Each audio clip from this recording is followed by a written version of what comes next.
Olá, amigos! Como estão? Eu sou o Enzo Matheus e, junto com o Brian, o Caio, o Felipe e o Pedro, vou apresentar esse trabalho de português. Bom, eu vou dizer um pouco sobre o nanoconto e dar exemplos. O nanoconto é uma breve narrativa construída comumente em no máximo 2 linhas. É uma espécie de conto muito pequeno, onde o mais importante da escrita é sugerir, deixando o leitor visualizar possibilidades de preenchimento da narrativa. Conforme a escritora Graça Paulino dizia, abre aspas, o máximo de expressividade com o mínimo de recursos, fecha aspas. Mas se Graça teria só dizer o que é nanoconto sem eu dar exemplos? Confesso que eu gostei muito desse tipo de narrativa. Achei bem interessante. A forma como são feitas, tudo mais, eu gostei pra caramba. Agora chega de enrolação, vamos ver alguns exemplos de nanocontos. Primeiro aí temos o cão, que eu particularmente eu deixei em primeiro porque eu achei bem, assim, diz muita coisa, né, com poucas linhas. Ele cria cachorros com muito amor e carinho e bate na mulher. Outro dia, ele xingou ela de cadela. É para refletir sobre diabetes. Eu sempre gostei de você, meu doce. Expiação. Matou a família e foi ao culto. Favor, ler antes de perguntar. Vem do Chevette Tubarão. 50 mil. Cadáver incluso. Fantasma ocasional. Eita. Segunda onda. O país tomou um caldo. Fim da linha. Essa é a última estação, senhora. Senhora? Senhora? Workaholic, sei lá. A cama entrou com um divórcio. Incompatibilidade de agendas. Métrica. O eu lírico se perdeu no poema. Só o acharam algumas quadras depois. Psicose. Tanto tempo no chuveiro e já pensando. A conta vai ser uma facada. Aqui tá um exemplo de nanoconto, que é uma chargezinha, né?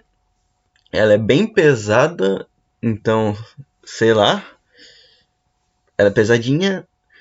No quarto armário da cama, espelho, pia, cadeira e mesa. Na mesa, Heineken, régua, agenda e caixa. Na caixa, lápis, caneta e faca. Na faca, cabo e lâmina. Na lâmina, fio e sangue. No sangue, eu. Fetiche. Para o bom entendedor, uma meia basta. Nua, a fantasia mais ousada era tirar aquela máscara. Sopa de letrinhas. Já, é só ler aí, não tem como eu ler isso daí não. Mas a graça tá no que tá escrito. Guerra urbana. Aviãozinho foi abatido em pleno voo. Zumbis. Quando o sinal tocou, todos acordaram. Rotina. Por falta de carta, o cão cochilou. Surra. Foi apanhar uma flor e apanhou. Detalhes. Vende-se vestido de noiva usado, ideal para reformar. Pequeno rasgo e mancha de sangue no abdômen. Eita. Projeção. Eu odeio todas. Disse ela antes de dar meia volta e sair, correndo da casa de espelhos. Magia. Sou uma bruxa. Te transformarei em um sapo. Não se conteve, beijou-a na boca. E foram felizes para sempre. Esses foram alguns exemplos de nanoconto. Então é isso. Vão apresentar a próxima narrativa para vocês. E é isso. Muito obrigado por terem assistido.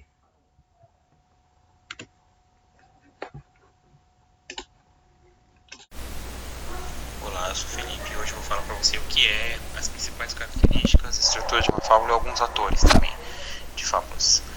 Vamos lá.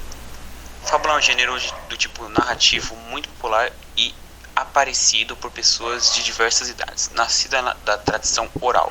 Estudos indicam que o Oriente, por volta do século V a.C. O próprio nome remete às histórias contadas e passadas de geração para geração, fabulares significa história, jogo, narrativa. Quem não se lembra de ter ouvido em algum momento histórias curtas com os personagens que são animais, a cigarra e a formiga, o leão e o ratinho, a raposa e as uvas, são exemplos de fábulas. Narrativas que constroem um ensinamento, uma moral. Principais características de uma fábula.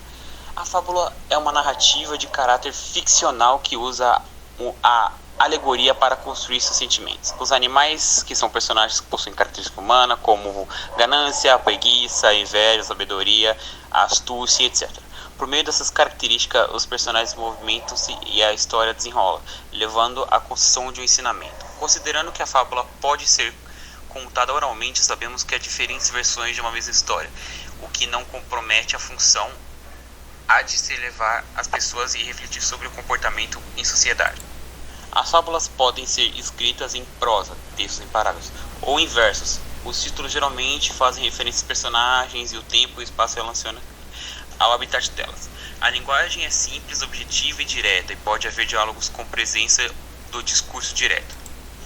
Sendo a fábula um texto narrativo, é importante lembrar-se que ela deve ter uma estrutura mínima de começo, meio e fim, ou seja, no início apresentamos o personagem em situação, depois desenvolvemos o texto de forma que as personagens interajam em torno de uma situação, por fim criamos um final surpreendente que gere a reflexão dos leitores sobre o ensinamento, uma moral ou a qual aparece no final dos textos geralmente. As temáticas são variadas e ligadas a características que os animais representam, por exemplo, o leão, a força, a coruja, a sabedoria, a raposa, a astúcia.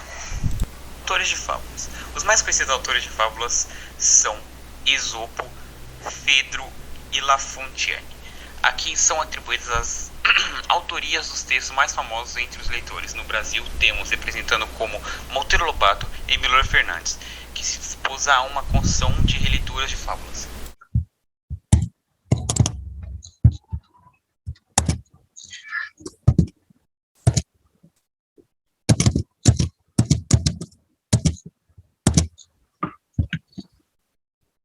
Oi, eu sou o Pedro Luan e eu vou falar sobre os contos populares, ou folclóricos, como quiser chamar.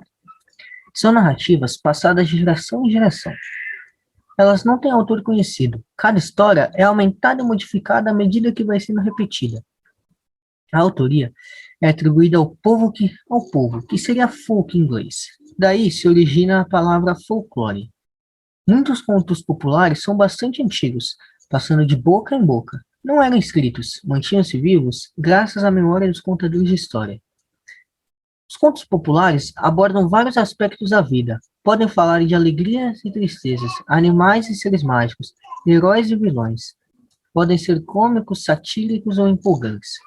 Podem divertir, dar bons exemplos ou tentar explicar coisas que as pessoas não entendem. Os mitos são parecidos com os contos folclóricos, pois contam histórias tradicionais sobre as crenças que os membros de uma mesma cultura têm sobre a vida.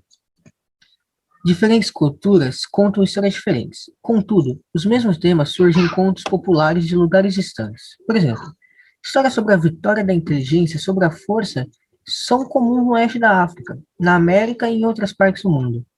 Essas histórias, em geral, envolvem animais menores que usam esperteza para derrotar os adversários mais poderosos. Também as histórias de heróis são muito comuns em várias culturas. Contos heróicos ajudam a unir as pessoas e fazê-las lembrar do passado comum. O rei Arthur e os cavalos de Távola Redonda são heróis de muitas lendas francesas e inglesas. Agora, sobre contos populares brasileiros. No Brasil, alguns contos populares foram trazidos pelos europeus, particularmente da Península Ibérica. É o caso das histórias do personagem Pedro Malazarte, um astuto herói popular cheio de artimanhas. Outros contos brasileiros se originam nas lendas e mitos dos povos indígenas e dos escravos africanos. As histórias do Boto, da Iara, do Curupira, do Saci, do Cobra Norato, do Menino do Pastoreio são só alguns exemplos. Agora, sobre os contos de fada. Os contos de fadas são histórias folclóricas nas quais acontecem coisas mágicas. Com frequência, um personagem jovem encontra com criaturas fantásticas, como fadas, bruxas, gigantes ou dragões. Histórias como Cinderela, Chapeuzinho Vermelho e A Bela Adormecida surgiram como contos folclóricos. Meu nome é Caio, eu vou dar alguns exemplos de contos populares. Contos populares são lendas, mitos, narrativas do folclore e histórias da literatura que, de tanto serem repetidas de geração em geração, têm importante papel na cultura brasileira. Vou começar falando com a onça e o bode. Acidentalmente, uma onça e um bode acabaram dividindo a mesma casa. Entretanto, ambos têm medo de dividirem a casa, pois suspeitam que um possa querer se alimentar do outro. O Papagaio Real. Um conto de fadas no estilo brasileiro. Nessa história, os pássaros transformam-se em príncipes. Há um rei e duas irmãs, uma generosa e outra malvada.